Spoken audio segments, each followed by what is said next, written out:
kami dari kelompok 3 akan mempresentasikan hutanku dulu, kini, dan yang akan datang. Kami akan mengambil contoh yaitu hutan Kalimantan. Sebelumnya kami akan memperkenalkan diri. Saya Yakobus Panji Setiawan. Saya Alfaris Kira Ramadan. Saya Muhammad Ajrun Karim. Saya Zilvani Tesalonika. Saya Nur Aini Amelia. Saya Regina Helmalia Putri. Ya, mulai.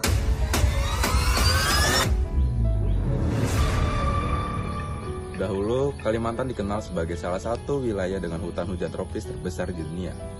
Luas hutannya mencapai jutaan hektar dan merupakan bagian penting dari paru-paru dunia bersama dengan hutan Amazon. Hutan Kalimantan memiliki ekosistem yang luar biasa kaya. Di dalamnya, hidup ribuan spesies tumbuhan, hewan, dan mikroorganisme yang banyak diantaranya tidak ditemukan di tempat lain di dunia. Selain sebagai rumah bagi satwa endemik seperti orang hutan Kalimantan, bekantan, dan gajah kerdil, dan berbagai jenis burung langka, hutan ini juga berperan penting dalam menjaga keseimbangan iklim, menyimpan air, serta menyediakan sumber kehidupan bagi masyarakat adat dan lokal yang hidup berdampingan secara harmonis dengan alam.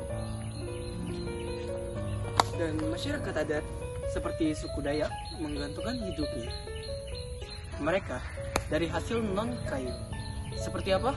Salah satunya seperti rotan, madu, obat-obatan, serta hewan buruan yang ada di hutan. Dan sistem pengetahuan lokal dan tradisi mereka itu sangat kental. Dan mereka sangat menjaga dan memegang hutan atau agar menjaga ekosistem hutan ini untuk menjadi alami seperti sekarang maupun ke depan.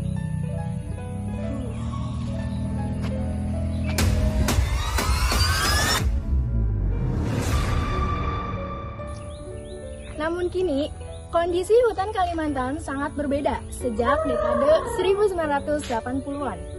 Hingga sekarang, luas tutupan hutan Kalimantan menurun drastis akibat pembukaan lahan besar-besaran untuk industri, aktivitas seperti ekspansi perkebunan kelapa sawit, penebangan batu bara dan emas, pembangunan jalan dan infrastruktur, penebangan ilegal atau liar telah menyebabkan kerusakan hutan dalam skala besar.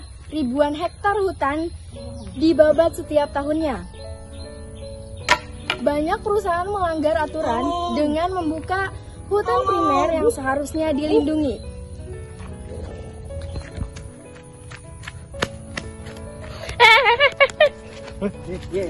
Untuk akibatnya, habitat alam jadi rusak. Untuk hewan-hewannya jadi sangat jadi nggak ada rumahnya ya. Dan untuk ekologinya itu bisa menyebabkan banjir karena hutannya ditebang, guys. Jadinya nggak ada yang meresap airnya, oke? Seperti contohnya nggak ada contohnya di sini, jadinya nggak apa-apa. Ya bisa jadi tanah longsor karena nggak ada yang nahan. Dan masyarakat akan kehilangan tanahnya sendiri karena dibabat oleh pemerintah. Untuk hutan yang dulu sejuk, dingin, adem, udaranya enak, tapi setelah dibabat, Kalimantan bukan paru-paru dunia lagi, guys. Melainkan paru-parunya udah hilang.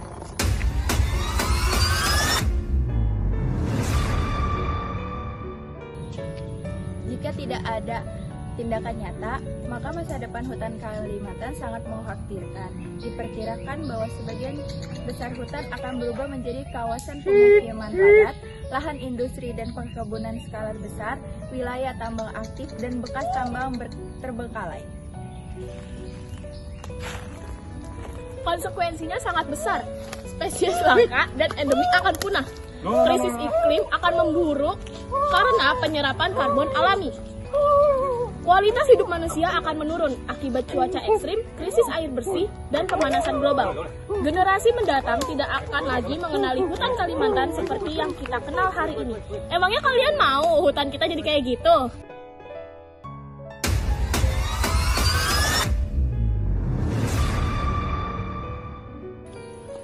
Agar hutan kita tetap terjaga dan tetap hidup, kita sebagai manusia yang memiliki otak, kita harus bergerak untuk mengembalikan hutan kita yang tersisa.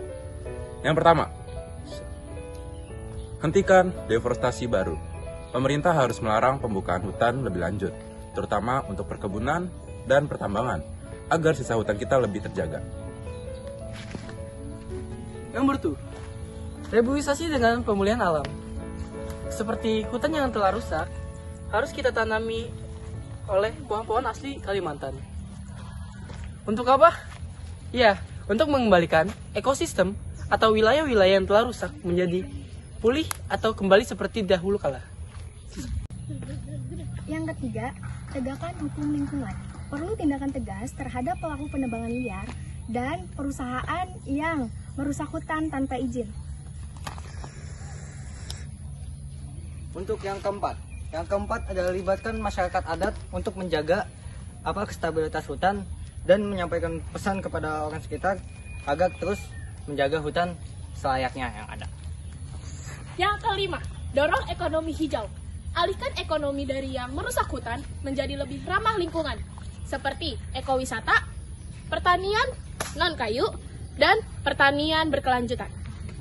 Yang keenam, tingkatkan edukasi lingkungan, bangun kesadaran publik, khususnya untuk generasi muda, bahwa hutan sangat penting bagi keberlangsungan manusia dan bumi. Itulah penjelasan tentang hutanku dulu, kini, dan yang akan datang, serta solusi yang dapat dilakukan. Kami mohon undur diri. Wassalamualaikum warahmatullahi wabarakatuh. Dadah!